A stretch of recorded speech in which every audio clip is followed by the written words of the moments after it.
Welcome to Somaliland Teachers Association, SOLTA. Somaliland Teachers Association is the voice of Somaliland teachers, anywhere, anytime. We are SOLTA.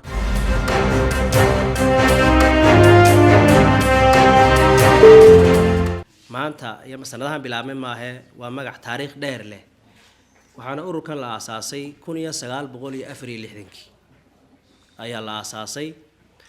1964 ilaa 69 ururkaasi wuxuu ahaa mid effective oo shaqeynaya wuxuuna xafiis ku lahaa halkan maanta iskuulka Sheekh Bashiir ayuu gurigii macallimiintu ahaan jiray oo halkaas gurigu ku lahaan jiray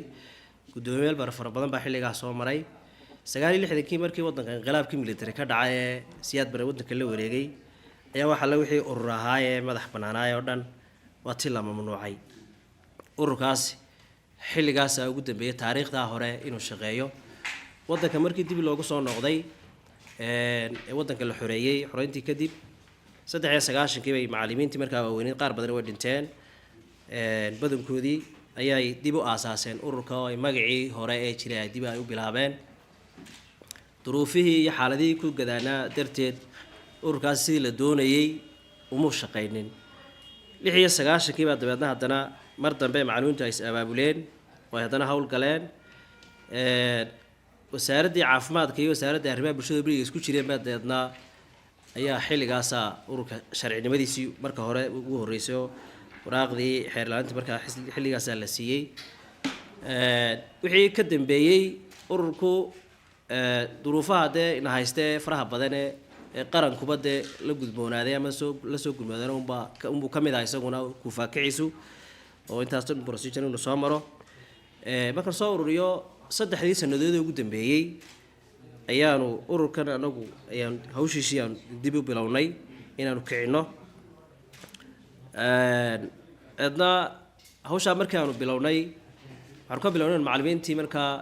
dib ururkii loo diiwaan geliyo macallimiintii la isu keeno goboladii oo dhan marka laga wada qayb geliyo hawshaas aanu bilownay wasaaradda arrimaha bulshada marka marka ayaa 2000 markay ahayd 2020 markay ahayd ayaa waxa bilaashay 25keedii 25keedii ayaanu liisankii ururku qaybtiisa dambe dib abaabulka dambe iyo ruqsadii ururku ku shaqeyn lahaa ayaana la siiyay 21 bishii 25 bishii labaad waxaana markaa ballanku ahaa in maadaama ururku liisankii uu qaatay in shirweynihii la gaarsiiyo si ururku u shaqeeyo halka markaa waxaan ka bilownay sidii shirweynihii loo qaban lahaa inaanu hawsha markaa aanu bilowno dabeedna goboladii oo dhan aanu raadino si ay uga soo qayb gali lahaayeen macallimiintii runtii markay ahayd 20 December markay ahayd 2021 sanadka gudihii waxaan ku qabanay shirweynihii baan ku qabanay ururka hotelka Mansoor baan markaa shirweynaha ku qabanay gobolada Soomaaliland oo waaweyn lixda gobol ayba way ka soo wada qayb galeen shirka way ka soo wada qayb galeen halka waxa lagu doortay hogaankii ururka waxa lagu ansixiyay xeerkii ururka iyo sharcigiisa baa lagu ansixiyay gudidii fulinta golihii dhexe waa 20 December bish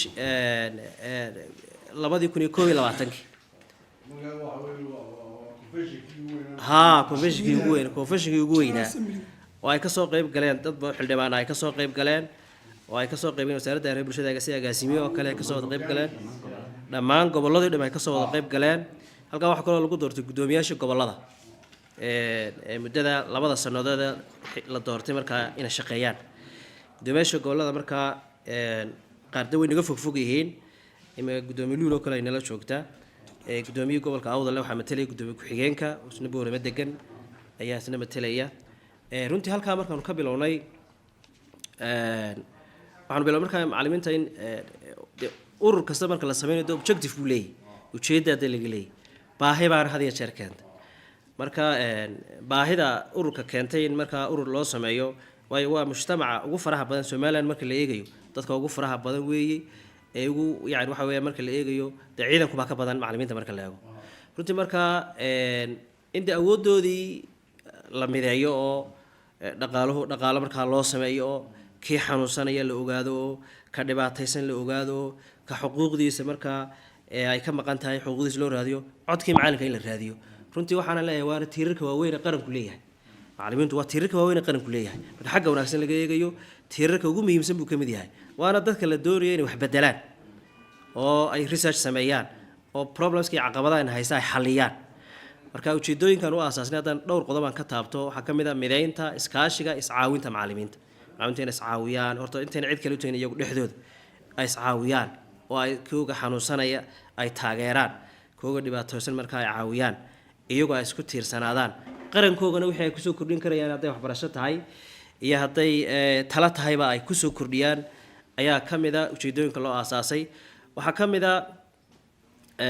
daraasadiinta caqabadaha la soo dirsa waxbarashada inay qeyb ka qaataan oo ay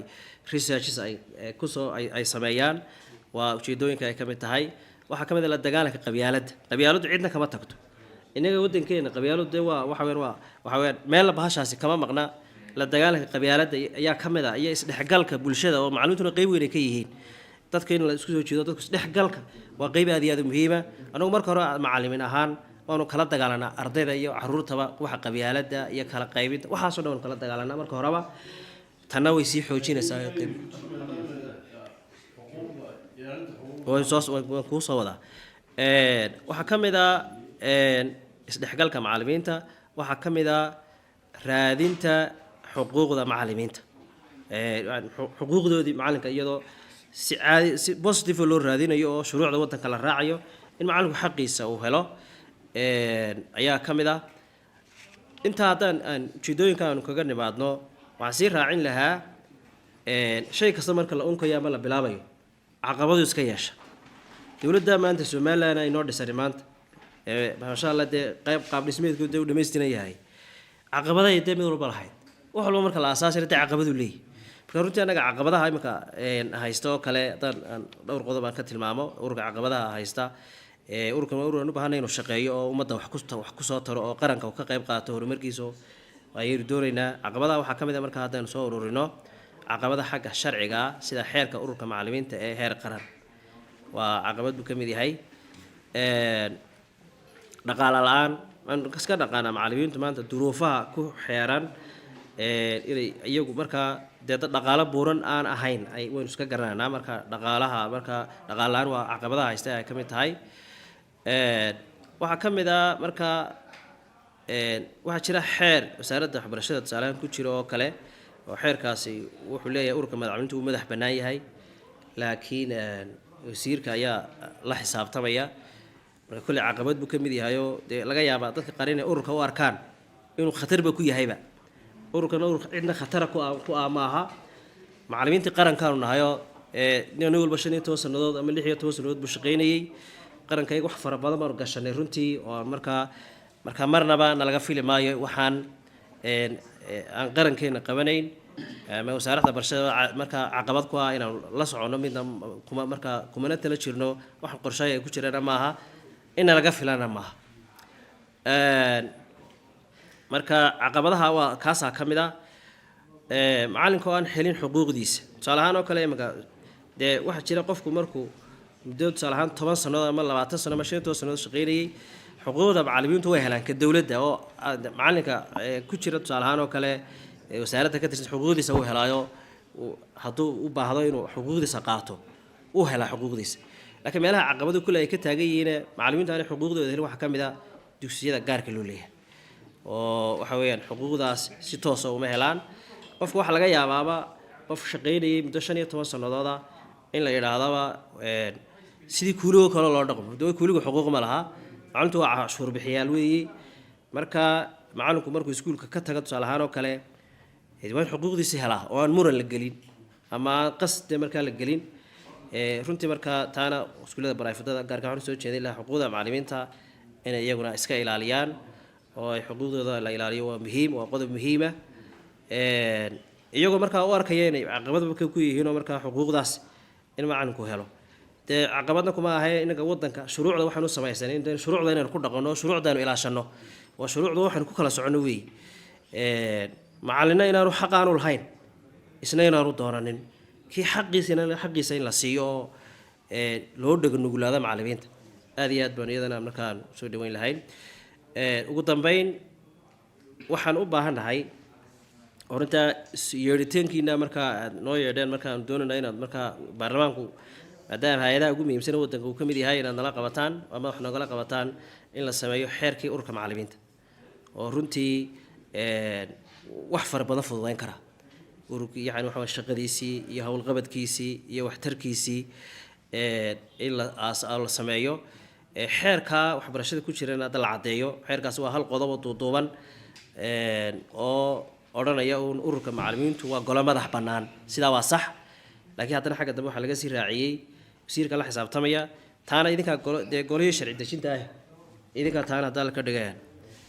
de kolley awooddeedii iyo shuruucdeedii markaa leh qaabka ay noqonayso iyo qaabka loo wada shaqaynayo waxaa ka mid ah waxyaabahan markaan golaha aan ka codsanayno in miisaaniyadda qaranka qoondana looga sameeyo maadaama macallimiintu ururka ay rukunada waaweyn qaranka ay ka mid yihiin in miisaaniyadda qaranka wax nalooga daro iyadana waan soo jeedinaynaa waxyaabaanu soo jeedinaa ay ka mid tahay in xeerka waxbarashada xeer 77 qodobkiisa 100 la saxo oo qodobka markaa idiin sheegayay in xuquuqda macallinka xaqa uu leeyahay la helo waxyaabahan markaa u baahan iyagana inaad laga shaqeeyo waxa weeyaan ay markaa laga qayb qaato insha Allah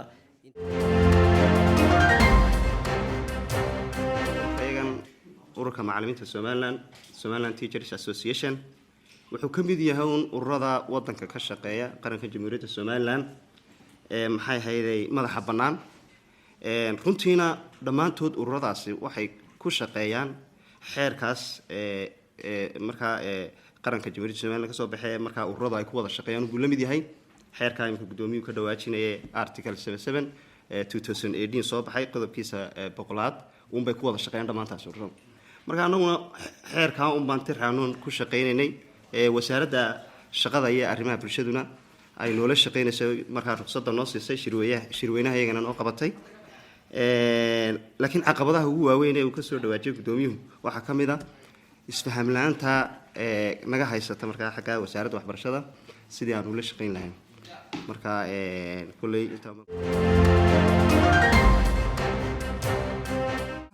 ururku uu jiray iyo sidii u asaasmay iyo nidaamkii oo dhan waxaan baan xoojin lahaa codsiga ay soo jeediyeen ee ah waxyaabahan u baahnay ugu horeeya aan xoojin lahaa waxaan kala ku dar lahaa inaan urur samaysano maxaa noo ogolaanaya ururka waanu samaysanay ilaa haddana wixii aan u samaysanay weli ahdaaftii aan doonay maanan gaadhin oo mar walba uu ururka wuxuu taagan yahay stage aanu isaga iska faale qaadi karin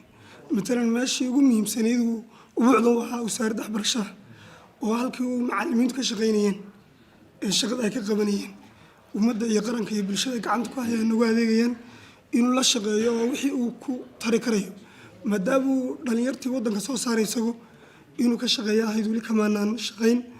annagoo urur ahaan haysano dhammaan qodobadiina ogolaanayay in urur